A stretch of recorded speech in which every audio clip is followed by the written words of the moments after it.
Today's video is brought to you by Kurtzpell, a third-person anime-inspired action battle game created by KOG Games. I'd like to thank KOG Games for sponsoring this video, and you can follow the link in the description to try out Kurtzpell for yourself. As of the 30th of April, this game is currently in the early access stage of development, and is free to play that you can locate on Steam to begin divulging in straight away. The game is built on the foundations of player vs player arena battles, with up to 4 contestants working solo or as a team to defeat their opponents and claim victory. Due to the nature of the anime-inspired style of the game, Kurtzpell is a fabulously flashy spectacle, along with being easy to understand and jump right into. For what is essentially the beta version of this product, I was very impressed with what I played and had lots of fun beating my opponents to a pixelated pulp. Though I will say, it pays to visit the Kurtzpell website in order to get additional information about the game and exclusive developers notes that informs users of updates and gameplay tweaks, various social media connections and gameplay demos, as well as key early access information to help contextualize events and the state of the game. So if you're even slightly interested, feel free to give Kurtzpell a try for free. And now, on with the feature presentation. As the video game industry proceeds to evolve and develop, software is continually becoming more complex and intricate, to the point where games are essentially an art form unto themselves. New stories are being told, characters are equally as real as those of you watching, worlds can stretch on for an eternity, ideas and concepts once thought to be impossible have become standard, with studios striving more so than ever to create the greatest games possible and achieve the ultimate goal of perfection. Though some are clearly a bit behind schedule. Seriously devs, how did you fuck these up?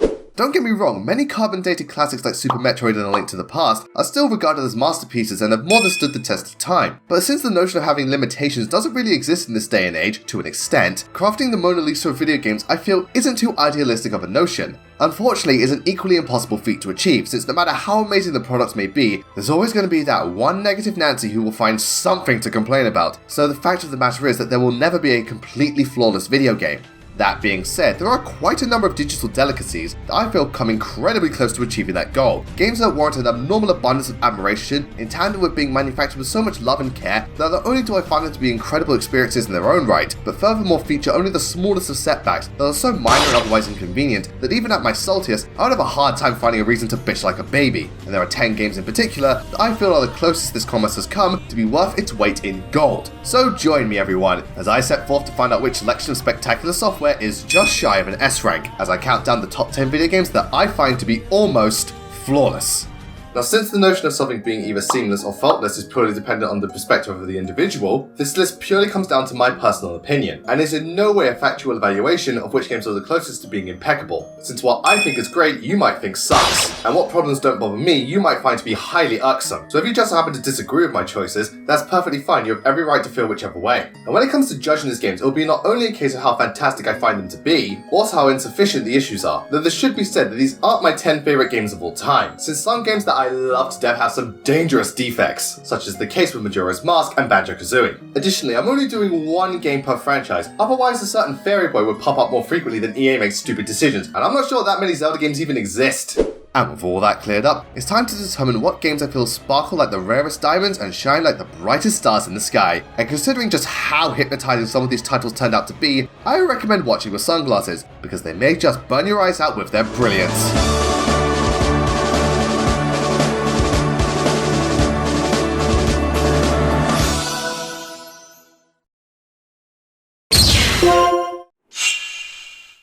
Pokemon Black and White 2. The Pokemon games are frequently considered to be the best titles on their respective systems, and dutifully so, as I find them to be fantastic RPGs that can be enjoyed by just about everyone, even if the older entries have aged like milk. Look, I still enjoy Red and Blue, but those games are archaic as fuck, not to mention being broken beyond belief. Hey look, I just got a Kadabra! That being said, I find that each entry has one or more glaring grievances. Heck, my favourite titles Heart Gold and Soul Silver have an absolutely awful level curve. However, my exceptions to the rule are the sequels to Generation 5's Black and White, fixing all the problems I felt plagued the previous participants, as well as one of the overall best experiences I've had in the Pokemon world, as if Gen 5 wasn't underrated enough to begin with. Being direct sequels instead of new iterations, which is part of the course for this series, Pokemon Black and White 2 I won't contest the notion that they're some of the least innovative entries, preferring to focus on refining what worked. As is typical with Pokemon, these games follow the basic formula to a T, so if you're looking for something different, you're not going to find that here. And in terms of narrative, I personally feel it takes a step back from the original Black and White, what with the type of moral dilemmas that they presented. Though for what it's worth, I still find the story to be a fun ride, a lot of which has to do with the cuts, as the returning characters are always a treat to talk to, and I found it fascinating to witness how they've changed over such a short period of time, along with newcomers such as Hugh, who I personally find to be one of the better rivals without the need to be a colossal dick. You see, assholes, it is perfectly possible! Everything Gen 5's excellent exertion does serves to streamline the experience and made my journey as eventful and fulfilling as possible. As straight out of the gate, the variety of Pokemon I was able to catch is just fantastic! Before the first gym, I had access to the likes of Psyduck, Mareep, Sunkun, and Riolu, with more and more memorable monsters making their appearance as the expedition endures, so much so that I'm otherwise spoiled for choice. It's a good thing too, since the main adventure I detected to be filled with significantly more triple and rotation battles, along with a drastic degree of dungeons and obscenely ostentatious gyms, helping to make every second eventful, and the game itself I found to be relatively challenging. For a Pokemon game. Plus, since it otherwise does away with HMs, there was a constant sense of progression and equally rewarding sensation throughout. I haven't even gone to the best part, as Black and White 2 have easily my favourite Pokemon post-game to date. That lasted me days just how much there is to do. The game also retains the animated sprites that I still think outputs the optimal visual fidelity. It has hands down my favourite Pokemon soundtrack, and the game is just a non-stop roller coaster of fun that never slows down and has plenty to do after claiming the title of champion. Sure, it's admittedly the least revolutionary addition to the lineup, but it does so at the cost of having less to no major downsides, and polishing its positives so profoundly, which I feel is the type of game designed for fans who have been in this series for as long as possible, as a way of saying, thanks for playing.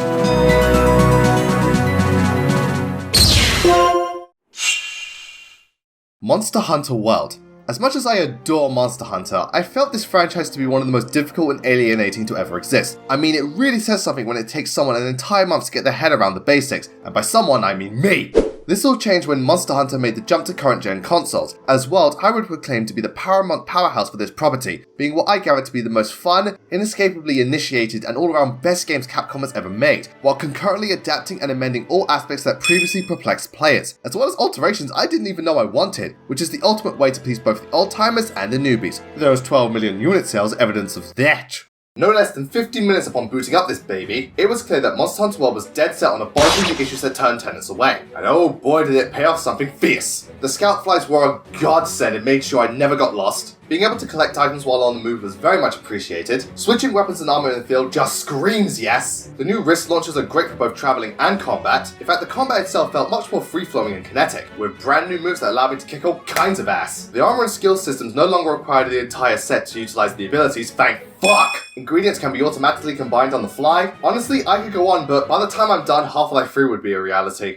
All of this is great, but the series wouldn't be what it is without those monsters, and sweet mother of Mega Man on a Jill sandwich did World add some tremendous terrors, like Legiana, Basilgeus, Tobi-Kadachi, and the Hellhound Odogaron. Plus the classic creatures got new moves and animation adjustments to make them feel fresh. Also, I love it when a turf war breaks out and these beasts try to tear each other's heads off. Ooh, it's gonna feel that in the morning! Seeing these scuffles in action really makes me appreciate the new engine, especially when regarding how gorgeous this game looks. The amount of detail gone into the entire ecosystem is second to none, and the scope of the game feels gargantuan, to the point where I'm downright awestruck at some of these settings. Monster Hunter World to me is all about quality assurance, and for the most part it pays off, helped by the fact that there's a proper narrative this time to coincide with the gameplay, which truthfully speaking is nothing special, though I felt there was a real sense of community within the guild, and the characters helped to make the world of Monster Hunter World seem very alive and vibrant. Though personally, though the old and new monsters are great, for me, there aren't that many to hunt or weapons and armor sets to forge, which is a little disappointing and can cause the game to get rather grind heavy due to the lack of available equipment. World also forgot to fix the whole hitboxes problem, as I witnessed many times where the programming shits the bed and caused me to take a hit I clearly shouldn't. I mean, look at this! Look at this! I thought the days of the hip check were behind us. Minor issues aside, Monster Hunter World stands as the most rationalized and debatably best entry the series has to offer, trimming the fat tremendously and only leaving the good stuff behind, to the point where this game can be enjoyed by the entire world. The Legend of Zelda, A Link Between Worlds. Naturally there was going to be a Zelda game on this list. This franchise wins Game of the Year so often, you'd swear Link could wipe his ass with the amount of awards he's earned. And though the likes of Ocarina of Time, Twilight Princess, and Breath of the Wild are generally considered the best, with my personal favourite being Majora's Mask, A Link Between Worlds I find to be the one with the fewest failings, as this was a fantastic follow-up to the SNES Superstar despite lacking many fresh ideas, instead cultivating the classic to the utmost degree while distributing new features to prevent the adventure from being a complete rehash. Because as the saying goes, if it ain't broke, don't fix it. Though in the case of Nintendo, that's essentially their entire business model. At a glance, it was easy to perceive that A Link Between Worlds is meant to be a love letter to fans of the SNES sensation, as everything about the original is lovingly recreated down to the smallest detail, but updated for a more modern look, from the landscapes, to the music, boss fights, and even the little things like Link falling down a pit for the 200th time. That never gets old. Since this came out in 2014 and not 1991, there's much more to discover and divulge in. First and foremost, the story and characters are unsurprisingly recycled, but some of the new plot threads are pretty cool, and characters like Yuga and Hilda are nice additions to the ensemble, even if this fuckface trapped me in a painting, which leads to one of my favourite mechanics in the game. What sets the Link Between Worlds apart is the ability to turn into a portrait and scale along flat surfaces for a short time. And rest assured, the game takes full advantage of this, as many of the dungeons and much of the puzzle solving have been utilising this ability frequently, opening the floodgates for tons of new and enthralling challenges no other Zelda game has even attempted to tackle, along with being a feature that opens up many possibilities for myself to sequence break and improvise as to how I progress through the game, which is good considering just how non-linear the entire journey is. Though not nearly as expansive as Breath of the Wild, A Link Between Worlds gave me immense amounts of freedom to tackle dungeons, do side quests, and collect all kinds of upgrades and abilities in a manner which suited me best, which I feel adds fathoms of replay value to the venture. The inclusion of a magic meter as a replacement for weapon ammo was something I didn't even know I wanted. The rewards for completing the vast volumes of optional objectives were very much worth the effort, and really made all that hard work pay off in the end. I won't deny that this title does feel eerily similar to the original and not directly distinctive, but I'm of the mindset that it knows exactly what it wants to be and optimizes the options that it has available. And if you're up for a more classic Zelda experience with none of the bullshit, this game proves why the franchise is of legendary status. NieR Automata. You know how certain things just click with you? Where there are one or two elements that though seeming par for the course, you get more pleasure out of than need be? Well, that's pretty much how I feel regarding NieR Automata, as in spite of the base game being brilliant with hardly any hazards that landed it as one of the best games of 2017, which trust me, says a lot about its quality, but just about every inch of this escapade appeals to me on multiple levels, making it one of the most personal electronic experiences I've had, and all the more reason I love this industry. That is until EA once again fucks up everything. I was looking forward to Anthem, you assholes! For a standard playthrough, NieR Automata I claim to be a pretty prestigious piece of programming. The gameplay is great, the campaign is rather meaty, pacing is strong, and the base story is interesting with many different themes and ideologies being brought up from time to time. So on the surface, NieR Automata is a pretty prolific game. However, once I began to get curious, I decided to dive deeper into this databank, is where it truly became something special. NieR Automata I perceive to be structured similarly to the likes of Xenoblade Chronicles X and The Legend of Zelda Majora's Mask, in the sense that the side quests are the heart and soul of the system. Not only does it greatly extend the journey, but often the quests have you doing different types of missions to help the game feeling fresh. Plus, the reasons for doing so are usually very personal, with characters being able to express real concerns and feelings that frequently raises various fascinating moral dilemmas, and existential concepts that I find captivating, as there's a huge emphasis on the little things in life and what it means to be an individual. Plus, these activities help to develop 9S and 2B outside of the main story, and any extra banter between those two is fine by me. I think it's more about the feeling behind it than the actual item, right? Feelings are prohibited. Hey, what do you think of the new shirt? It's nice, it distracts me from your face. Ooh, burn! Yeah, I got burned. Yep. All of this made the multitude of missions highly gratifying to complete for the sake of getting more out of the game both figuratively and literally, and it helps that NieR has a very flashy and fun combat system because, well, it's platinum. However, I don't find it to be nearly as diverse or extravagant as, say, Bayonetta, which in all honesty fits the tone of the game gleefully and added an additional challenge factor as the enemies could be deceptively powerful, bosses too which are a humongous highlight because again, platinum, and are on a scope and scale that makes my jaw hit the floor faster than that time Sumia was announced for Heroes. Hello. Speaking of hitting the floor, this game's atmosphere is on a level I'm struggling to comprehend. Not only are the graphics beautiful with landscapes that demonstrate the beauty of nature and the ruin of the old world, but the art style I would describe as truly magnificent, combining Western architecture with Eastern character designs to create something visually stunning and one of the most stylized spectacles to ever exist, all of which comes full circle with the music. People, I have no words, just listen.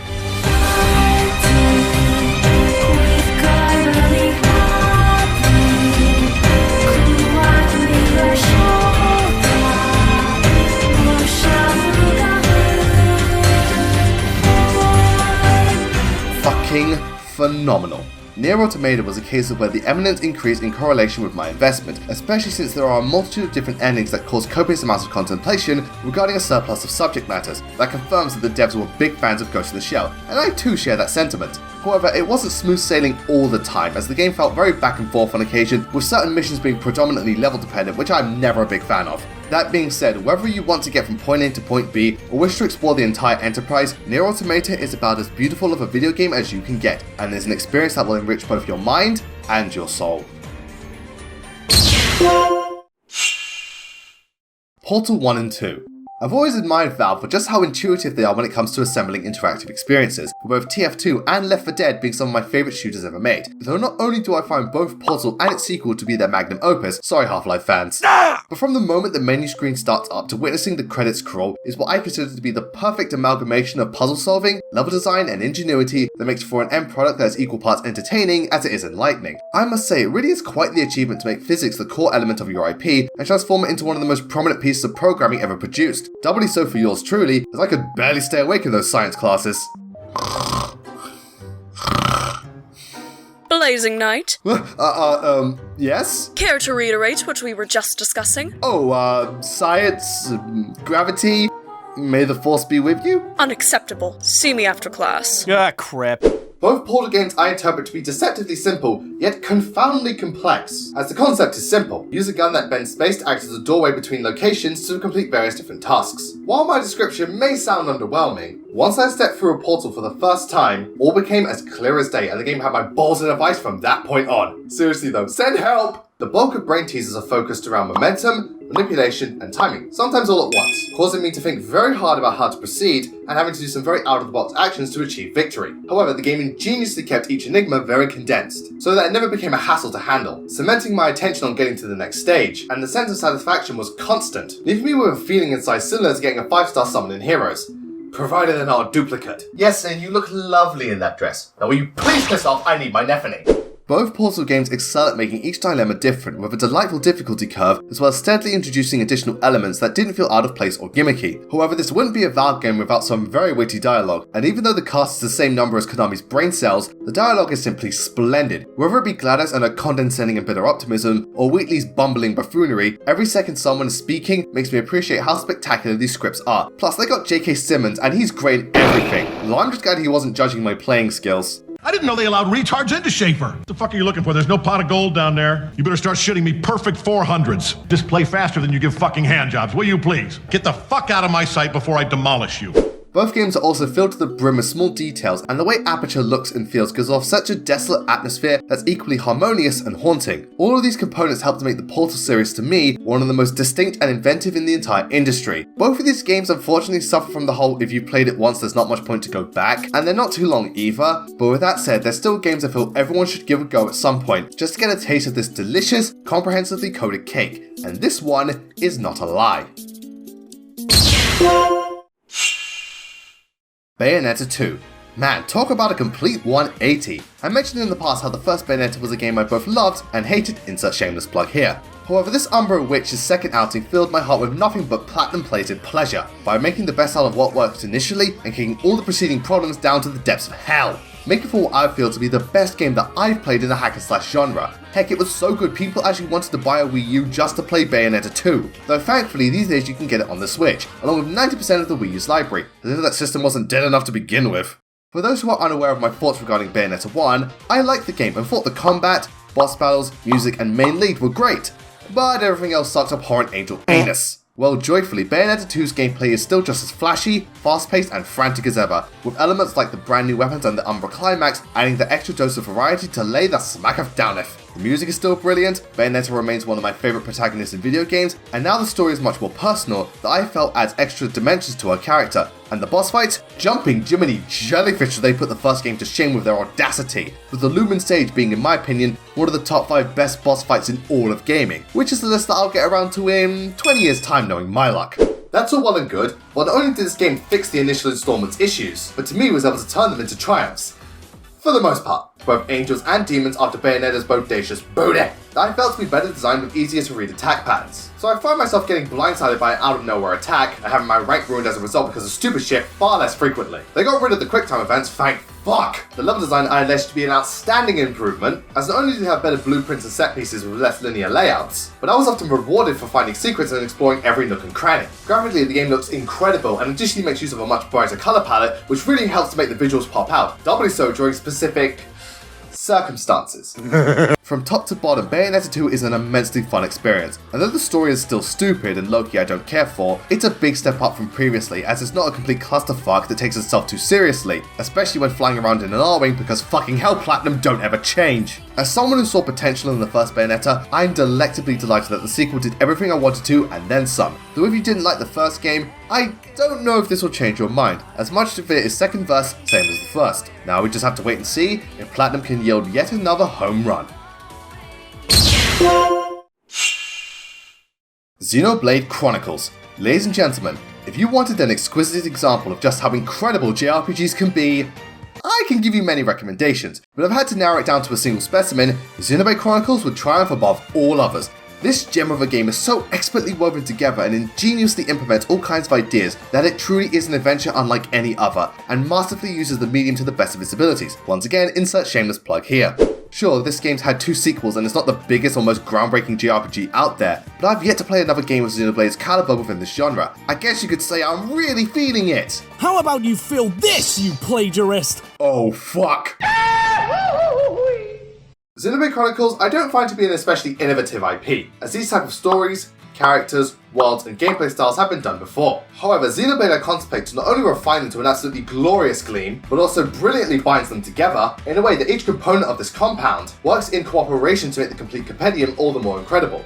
Allow me to initiate with a narrative that is perfectly paced and has just the right amount of world building, character development, plot twists, and self-reflection to keep the story interesting throughout this 70-hour journey, along with enclosing story-specific rudiments such as Shulk's visions that become a key gameplay mechanic, in addition to giving all party members wonderfully written arcs that come full circle. Speaking of which, Xenoblade's cast is fucking fantastic, and I don't just mean the splendid 7 scallywags, as I love the villains, each race that lives on their respective titans, even the minor characters are pretty cool, and all come back towards the finale so not a single soul feels senseless. The gameplay I reason to reflect this observation, for the combat system is focused much more on team synergy and positioning, adding additional layers of intricacy instead of just spamming the strongest art. Not to mention how each fighter functions is very different from one another, making every encounter extremely epic, especially when considering the boss battles, most of which are excellent, though some of them are alright pain in the ass. Fucking Larifia, I hope Melia shoves her stuff where the sun don't shine.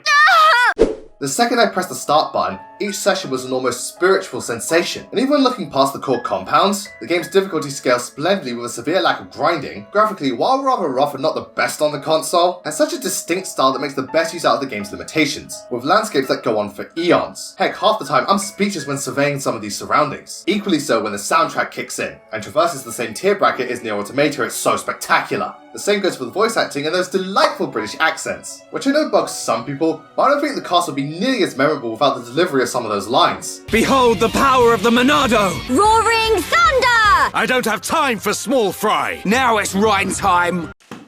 Sold! Even after this incredible escapade is complete, the game has up to 200 hours of additional bonus content and heart-to-hearts to unlock, and to this day I declare it to be the pinnacle of JRPGs. Yeah, it's not the game changer like Dragon Quest or Final Fantasy, and didn't make the genre break records like Pokemon, but the fact that it assimilates all attributes both big and small to such a gallant gradation while synchronously signifying the experience of this caliber could only be made possible through the use of this format is what I proudly proclaim to be a masterpiece. Doom 2016. Figures that one of the best games in the FPS genre stems from the franchise that pretty much kickstarted said genre. Yes, I know about Wolfenstein 3D, do not get your knickers in a twist, you numpties. The 2016 reboot, sequel, whatever the case, to the gore-gasmic chainsaw carnage demon destruction that is Doom, I decide to be the perfect balance between old and new, using the classic FPS format and style of gameplay, combined with contemporary components to make for one of the most well-designed and copiously crafted games of the 21st century. That is about as much fun as blowing Hellspawn's heads off with a rocket launcher. If you don't find that entertaining, it's gonna raise more questions than what the hell went wrong with Mighty No. 9. Doom doesn't dawdle when it comes to getting to the heat of things. You have a gun, demons are running amok, feel free to do the math. Bang! I make it look easy. Truth be told, Doom doesn't have much of a story, so to speak, as it's more of a means to an end. But it does a good job at keeping the momentum going, as well as pointing out how stupid certain suggestions and the cost of solving real-world problems amounts to. Plus, the few characters that it does have are pretty cool, especially Samuel Hayden, who I'm convinced is the final backup version of Ultron. I feel I should apologize for what's happened here. Some of my employees took things too far. I'm glad you asked that because I wanted to take this time to explain my evil plan. Thankfully, this franchise was never one for narrative, preferring to advocate action, and fuck me Freddy sideways does Doom deliver! Not only does the game shut all over modern FPS conventions the same way Sony shat all over Microsoft at E3 2013, but due to how the weapons work and enemy behaviour, Doom encouraged me to get as up close and personal as possible to blow these fuckers' brains out in a gorgeous display of guts and gore, making the action conspicuously cathartic, especially with those glory kills which would be right at home in Mortal Kombat. Fatality! Doom's design philosophy only serves to support the slaughter, as thankfully due to how spectacular the level design is, not only is speeding through in a linear fashion a perfectly plausible option, but for yours truly who likes to explore and tap into my inner Metroid, the game generously gifted me with new weapons, upgrades, rune challenges, and so on, all of which felt so satisfying to discover and complete, though some of those missions can be a right chainsaw up the cornhole. Other elements like optional objectives in each level, weapon-specific requirements and power-ups made me feel like an unstoppable killing machine in a game that embraced all the balls to the walls absurdity that comes with squaring off against the armies of darkness, with a particular prominence on using everything in my arsenal, though I prefer to stick to the super shotgun, because that baby will always solve any problem. Always! Rounding out this magnificent meal, the graphics and art style are fantastic, with some of the coolest looking creatures I've ever seen. The soundtrack is about as metal as you can get and is perfect for this product. The references to the classic Doom maps are the best form of fan service. The boss fights are okay. Not the best, but not the worst either. Which for a series like Doom is a little bit disappointing, plus the multiplayer leaves a lot to be desired. Nevertheless, these small cracks in an otherwise shining suit of armor make Doom, in my opinion, the best first-person shooter I have ever played, and perhaps the most dubiously designed game in history. And Lord knows I cannot wait for the next installment, because if it's so much as a fraction superior to this beauty, then my love for this franchise will be eternal.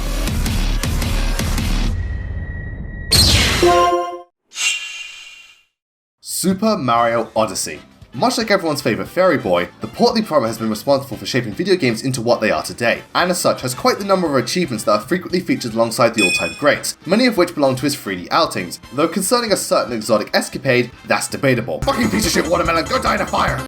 Out of all the undertakings the man in red has hosted, his segue to the Switch is what I feel to be his grandest game to date, an achievement made possible by taking every idea in the past and bringing it into the present to create an experience that pretty much gets everything right and can satisfy all of those who are fortunate enough to jump up with this superstar. In fact, I think the only reason he didn't win Game of the Year was because Link beat him to the punch. Looks like they'll have to settle it in Smash.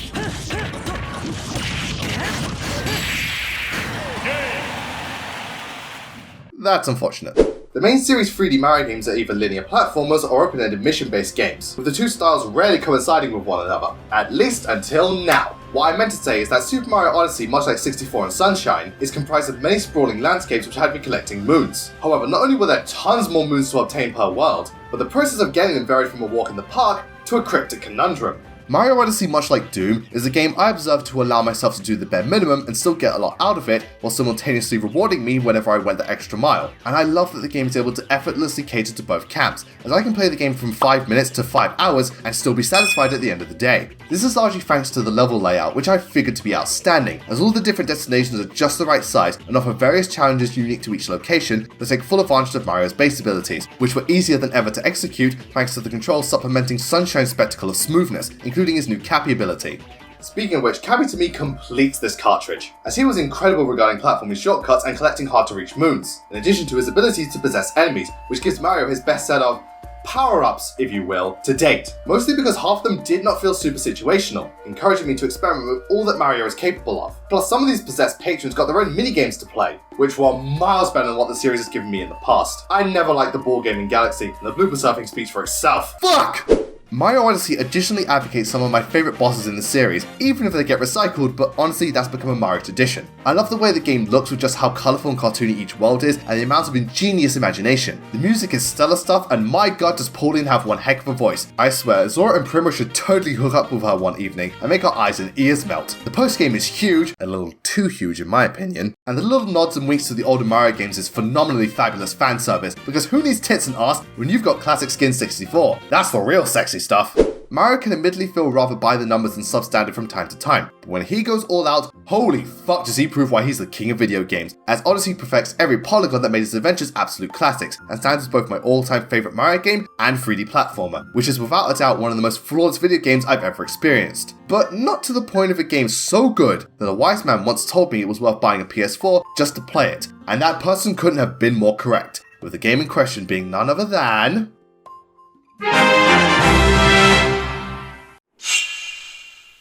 Bloodborne.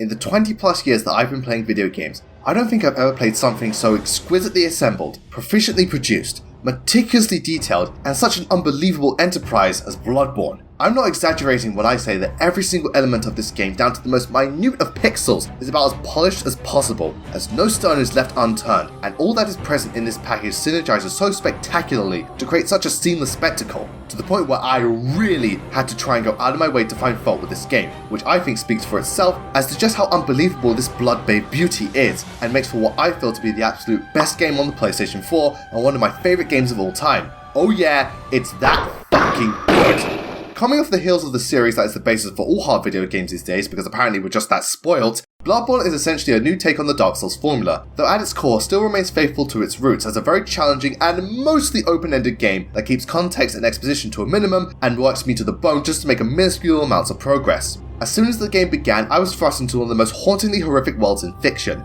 The setting of Yharnam and the creatures that plague the land pretty much scream H.P. Lovecraft have my babies, as the monsters that make up most of the populace are so disgusting and repulsive, yet ingenious in just how imaginative they are. They're like something out of John Carpenter's The Thing. So horrible, and yet I can't help but be gobsmacked at how inimitable these abominations are. Thankfully, the architecture of the land is much more pleasant to observe and analyse, with just how warped and extravagant each environment is, and the way in which certain locations interconnect with one another is simply impeccable, as it's amazing to witness just how much there is to explore and discover in order to get a better understanding of just what the fuck is going on. In fact, the NPCs, though notoriously nominal, are nonetheless remarkable to relate with, some of which have their own stories to tell, and it's cool to see how the world affects those who still remain sane, as well as how they change depending on what you do, though rarely is it ever a happy ending.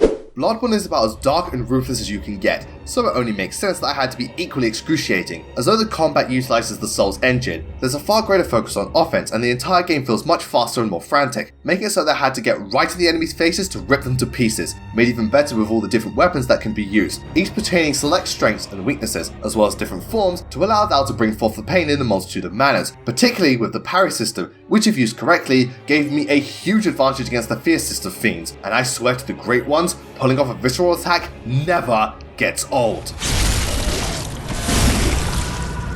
Oh yeah.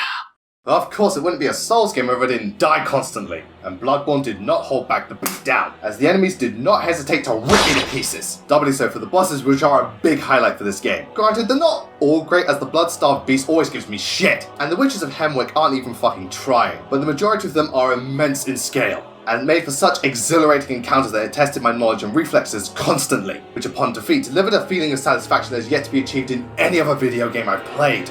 Much of Bloodborne's surreal stigmatism comes from the music, which synthesizes with each set piece in such a sublime way, ranging from subtle and quiet to epic and otherworldly when the situation calls for it. The replay value of this game is second to none, when factoring in all the hidden items and areas, the challenge dungeons for a more straightforward slaughter, along with the daunting DLC that is worth every penny. As if I haven't sung this game's praises enough, all the attack animations from myself and the enemies have just the right size hitboxes and time frames that nothing felt bullshit or unfair. The surplus of surroundings are fabricated with such dedication and attention to detail that made the setting feel so genuine. The subtle movements and actions each NPC makes serve a purpose and sometimes allude to future events. The lore of Yharnam is fascinating and intrigued me immensely, and I still can't believe how the developers went out of their way to include such obscure oddities like the original Hunter's Workshop, or how having high levels of insight reveals hidden details within the world. Everything about Bloodborne astounds me with the levels of fine-tuning that can be achieved within this medium, and to this day I'm still noticing new nuances I missed after hours of investment, never once doubting the choices I made or frowning because something felt off. If you really, and I mean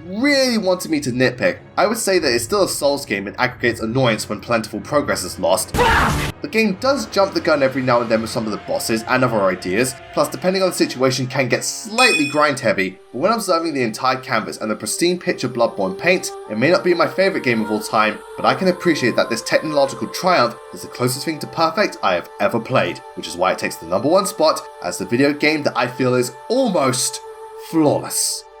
This has been Blazing Knight.